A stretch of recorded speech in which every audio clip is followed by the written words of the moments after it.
7 अक्टूबर 2023 में हमने देखा कि हमला किया गया हमास की जानिब से और उसके बाद इसराइल की जानिब से नस्लकुशी की जा रही है गजा के अंदर फ़लस्तीनियों की, उसके असरात अब पूरी दुनिया के अंदर मजीद वाज़े तौर पर नमूदार हो रहे हैं।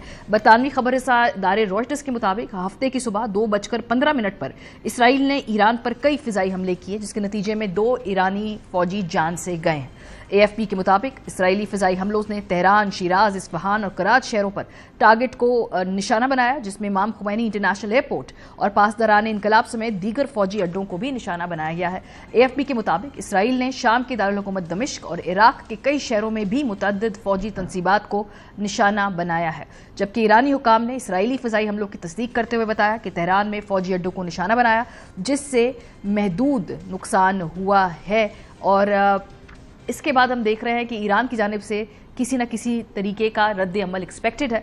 इसराइल का ईरान पर जो हमला हुआ है, इस पर अमरीका का रद्द अमल क्या आया है? पेंटागन के मुताबिक इसराइली हमले से अमरीका वाकिफ था, लेकिन अमरीका बराह रास्त इस हमले में मुलव्विस नहीं है। अमरीकी नेशनल सिक्योरिटी काउंसिल के तर्जुमान के मुताबिक ईरान पर हमले इसराइली दिफा की मशक थी और ईरान के 1 अक्टूबर हमलों का जवाब था।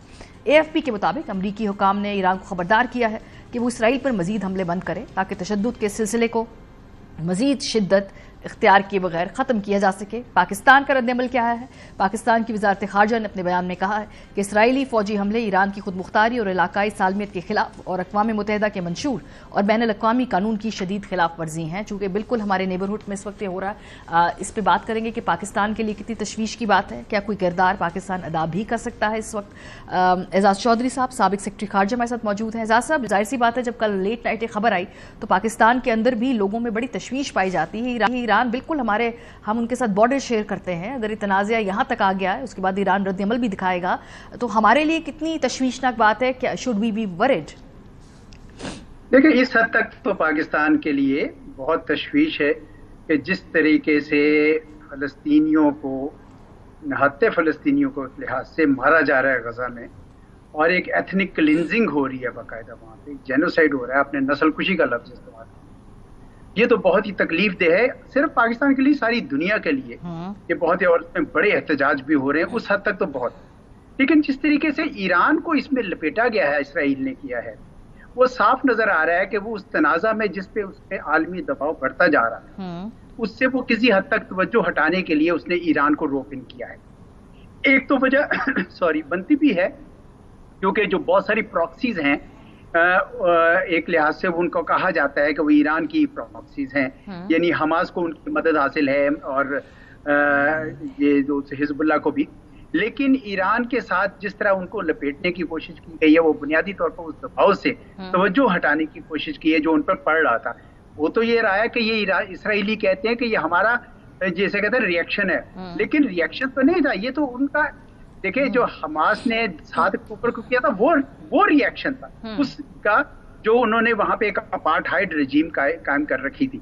उसके बाद से एक्शन रिएक्शन एक्शन रिएक्शन चला जा रहा है। लेकिन मैं ये समझता हूँ कि कोई भी फरीक इस वक्त एक बड़ी जंग अफोर्ड नहीं कर सकता, बड़ी जंग शायद नहीं हो सकती।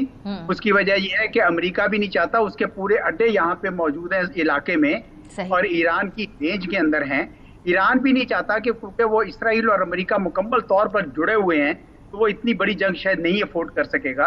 इसराइल के लिए ये है कि वो भी एनविलप को पुश कर रहे हैं, मेरे ख्याल में बढ़ा तो रहे हैं मामले को, लेकिन वो भी जंग अफोर्ड नहीं कर सकेंगे, क्योंकि उनको भी इस बात का अंदाजा है कि ईरान जो है वो उसके हाथ पांव नहीं बंधे हुए, उन्होंने इतने अरसे से मिसाइल्स के ऊपर अपनी तवज्जो की हुई है, कल को शायद ये न्यूक्लियर पावर भी बन जाए।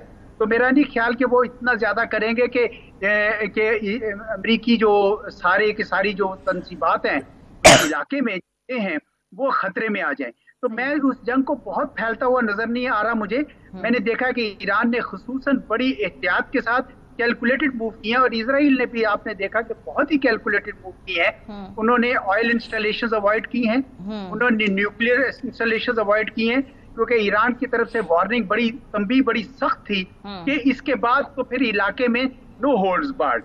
तो अब तक तो ये बड़ी कंट्रोल्ड गेम वो वॉर चल रही है, और मेरा ख्याल है इसी तरीके से चलेगी। मैं उसको ज्यादा फैलता हुआ देख नहीं रहा।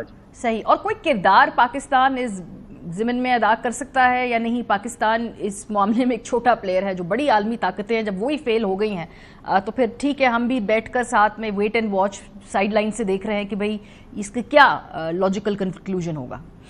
देखिए, पाकिस्तान की जो सियासी सपोर्ट तो हमेशा से रही, कोई आज की बात नहीं। आज तक पाकिस्तान ने इसराइल को रिकॉग्नाइज भी नहीं किया। हम उनकी वो जो होते हैं ना कि ह्यूमैनिटेरियन एड, वो भी देने को तैयार है, मैं भेज भी रहे हैं, लेकिन वहां रफा क्रॉसिंग ही बंद है, क्योंकि मिस्र की ये ख्वाहिश है कि ये ना हो कि वो खोल दें तो सारे के सारे फलस्तीनी इधर आ जाएं, तो ग्रेटर इसराइल जो वो बनाना चाहता है उसका वो मंसूबा कामयाब हो जाए। तो चुनाचे वो भी नहीं हो रहा। तो पाकिस्तान क्या करे? फौज तो नहीं भेज सकता ना, क्योंकि ये असल मसला तो जो है वहां पे फलस्तीनी और इसराइलियों का है, अरबों का मसला है, और फिर उसके बाद मुसलमानों का मसला है। तो इस वजह से मेरे ख्याल में पाकिस्तान से ज्यादा जितनी सपोर्ट कर सकता है पाकिस्तान कर रहा है। बहुत शुक्रिया, हमारे साथ एजाज चौधरी साहब मौजूद थे।